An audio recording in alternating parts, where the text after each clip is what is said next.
जी, मैं अब्दुल्ला हॉस्पिटल स्कर्दू में मौजूद हूँ और आप मेरे अकब में एक बैनर देख रहे हैं जिसमें लिखा हुआ है कि प्लास्टिक सर्जरी कैम्प ज़ेर एहतमाम मारवी फाउंडेशन पाकिस्तान। अमूमन बच्चों के कुदरती तौर पर होंठ कटे होते हैं या किसी और जगह पर उनका कट लगा होता है, तो उनकी कामयाब सर्जरी का जो सिलसिला है गुज़िश्ता कई अदवार से यहाँ पर जारी है और लोग अपने बच्चों को यहाँ पर लेकर आते हैं। आज हम अपनी टीम के साथ अब्दुल्ला हॉस्पिटल में इस सर्जरी को देखने के लिए और बच्चों के वालिदैन से पूछने के लिए यहाँ पर हाजिर खिदमत हुए हैं, तो आए अस्पताल के अंदर आपको लेकर चलते हैं।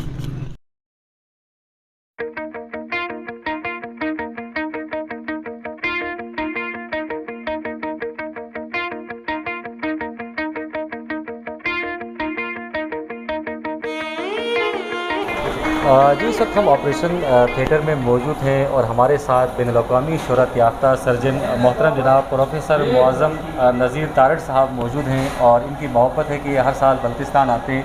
पिछले साल मैंने एक बच्चे को देखा था जिनका चेहरा पूरी तरह से जला हुआ था और आज मुझे ये देखकर बहुत ज़्यादा खुशी हुई कि वो बच्चा पूरी तरह से सेहतमंद है और आम नॉर्मल बच्चों की तरह खुशहाल ज़िंदगी गुजार रहे हैं। डॉक्टर साहब, बहुत शुक्रिया, हर साल आप यहाँ पर आते हैं। बच्चों की जो मसाइल हैं, ख़ास में जो होंठ कटे हुए बच्चे हुए जले हुए बच्चे हैं, इनके लिए और इनके पेरेंट्स के लिए आप क्या पैगाम देंगे कि ये कोई नाकाबिल इलाज कोई मरज़ तो है नहीं, अक्सर लोग इसे छुपा के रख देते हैं? नहीं, बिल्कुल भी नहीं है। और जहाँ तक होंठ और तालू कटे हुए बच्चे हैं, वो मैं समझता हूँ कि हमारे बल्तिस्तान में उसका जो तनासब है वो नॉर्मल से थोड़ा ज़्यादा है और उसकी वजह मेरा ख़्याल है दो चीज़ें हैं। एक तो जो हामला माएँ हैं उनकी जो ग़ज़ाई ज़रूरियात हैं वो बेहतर करने की ज़रूरत है और ख़ास तौर पे मैं अपने जो यहाँ पे हमारे गायनोकोलॉजिस्ट हैं या दूसरे जो हेल्थ केयर वर्कर्स हैं उनके ज़रिए हम ये कोशिश करेंगे कि वो जो सप्लीमेंट्स हैं, स्पेशली फॉलिक एसिड का सप्लीमेंट, आयरन का सप्लीमेंट, वो हामला माओं के लिए तजवीज़ करें ताकि इसकी रोकथाम हो सके, प्रिवेंशन हो सके। सही। दूसरी चीज़ जो है वो है इंटर मैरिजेज़, यानी आपस में जो कज़न्स मैरिजेज़ हैं वो ना उनकी वजह से भी, क्योंकि कुछ फैमिलीज़ हैं हमारे यहाँ पे हुसैनाबाद में, खपलू में, रोंदू के इलाके में, जिनके एक ख़ानदान के कई बच्चे जो हैं वो इस चीज़ के साथ आते हैं। सही। तो और उसमें बुनियादी वजह जो है वो इंटर मैरिजेज़ की है, तो उनमें हमें उनकी काउंसलिंग की ज़रूरत है। जहाँ तक बर्न का ताल्लुक़ है तो बर्न में चूँकि ज़्यादा टाइम 9 महीने यहाँ पे सर्दी का आलम रहता है और जो ख़ास तौर पे शदीद सर्दियों के मौसम में एक ही कमरे में बच्चे भी बड़े भी सम टाइम उनके साथ जो उनका मवेशी हैं वो भी, तो और साथ अंगीठी जल रही होता है, तो छोटे बच्चे जो हैं वो ख़ास तौर पे मैंने देखा है कि वो आग के शोले से वो फैसिनेट होते हैं, मुतासर होके तो वो पकड़ने की कोशिश करते हैं, जिससे अगर आप देखें तो सबके हाथ जो हैं वो जले हुए हैं और वो कट्ठे हुए हैं।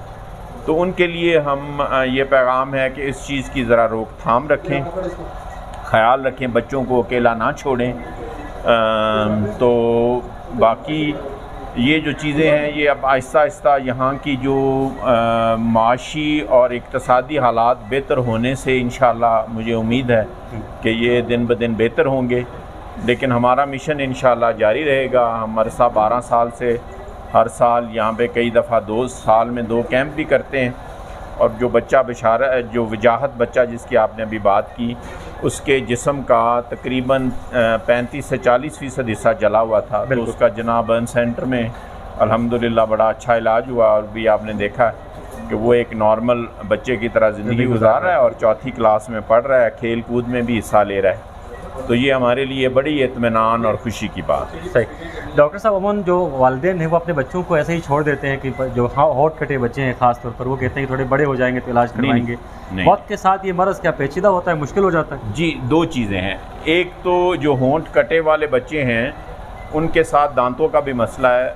दूसरी बात यह है कि उनके होंठ कटे होने की वजह से दूसरे बच्चे और जो बड़े बच्चे ख़ास तौर पे जिस तरीके से उन्हें छेड़ते और मजाक का निशाना बनाते हैं, उसकी वजह से वो बच्चे जो हैं वो नफ्सियाती मरीज़ बनने का ख़तरा है। बिल्कुल। तो उन बच्चों का 6 महीने से 1 साल के अंदर अंदर इलाज हो जाना चाहिए ताकि वो एक नॉर्मल बच्चे की तरह ज़िंदगी गुजारें। सही।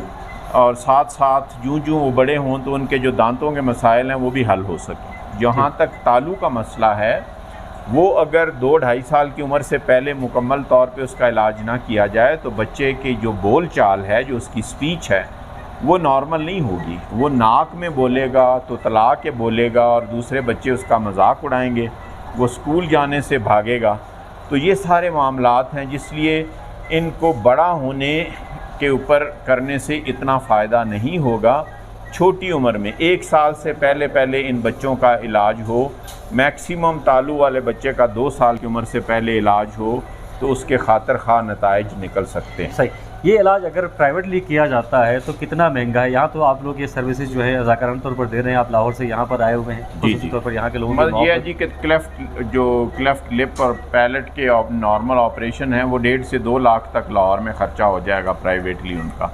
ये जो बर्न वाले हम केसेस करते हैं, ये इससे भी ज़्यादा ख़र्चा होने का इम्कान है। तो अल्हम्दुलिल्लाह हम एक हफ़्ते में तकरीबन 85 से लेके 125 तक एवरेज हर साल ऑपरेशन करते हैं। तो जो हमें मुख्तलिफ यहाँ की फ़लाही अंजुमन मारफी फाउंडेशन है या अलज़ारा ट्रस्ट है, उनके या हमारा जो ख़ास तौर पे अबुल फ़तह मारफी साहब जो हैं वो इसकी करते हैं। तो इसमें जो इस इलाके को उसका जो बेनिफ़िट है उसका वो तकरीबन अगर आप उसको जो मुआशी अंदाज में देखें तो वो तकरीबन 1.5 से 2 करोड़ तक का उसका बेनिफिट इलाके को मिलता है। ज़बरदस्त ज़बरदस्त। आपने एक अहम बात की थी, उस नुक्ते की तरफ दोबारा आपको लेके जाता हूँ। आपने कहा था कि ड्यूरिंग प्रेगनेंसी जो है एहतियाती तदाबीर ना अपनाने की वजह से इस तरह की डिफिशेंसीज हो सकती है, तो क्या एहतियाती तदाबीर करनी चाहिए?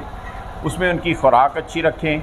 अगर पहले 3 महीने में कोई बुखार वगैरह होता है तो फ़ौरी तौर पे डॉक्टर से रजू करें और कोशिश करें कि जो दवाइयाँ हैं इन पहले 3 महीनों में वो कम से कम इस्तेमाल करें। सही। और साथ उनको अगर सप्लीमेंट विटामिन के मिल जाएं तो उससे ये मामला जो है काफ़ी हद तक बेहतर हो सकता है। बहुत शुक्रिया डॉक्टर साहब, आपने हमें वक्त दिया। स्कर्दो टीवी के नाजरीन, आप सुन रहे थे डॉक्टर तारड़ साहब को, जो किसी तारुफ के मोहताज नहीं है। दुनिया जहां में इनके नाम का चर्चा है और समाजी खदमात में भी पेश होते हैं। यहाँ पर कुछ बच्चों को ऑपरेट भी किया जा रहा है, जो बरन बच्चे हैं या फिर जिनके होंठ कटे हुए हैं। ऑपरेशन थिएटर से आप ये बराह रास्त मनाजिर देख रहे हैं।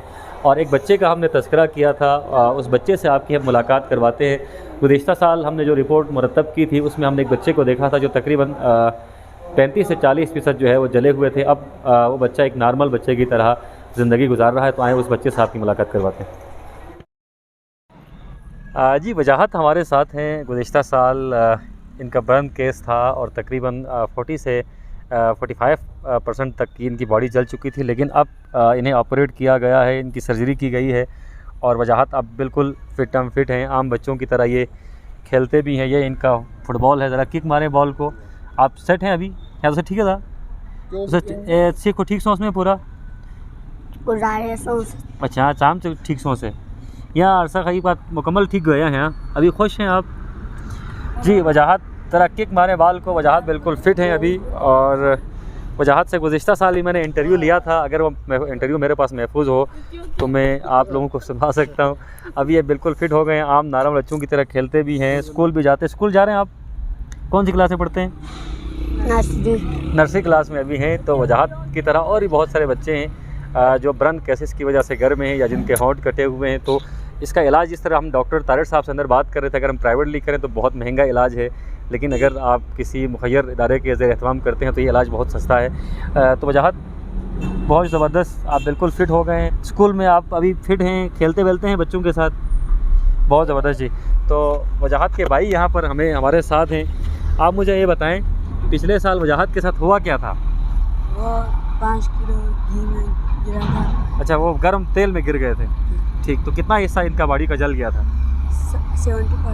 70% तकरीबन जल गया था। अब कैसी है इनकी तबीयत? ठीक है। तो भाई को फिट देखकर खुश हैं आप? चलें जी, बहुत ज़बरदस्त। जब आपके घर में बच्चे हैं तो एहतियात लाजमी तौर पर करें, क्योंकि बच्चे हम सब की जान हुआ करते हैं, हम सब की शान हुआ करते हैं और बच्चों का ख्याल रखना हम सब की ज़िम्मेदारी है।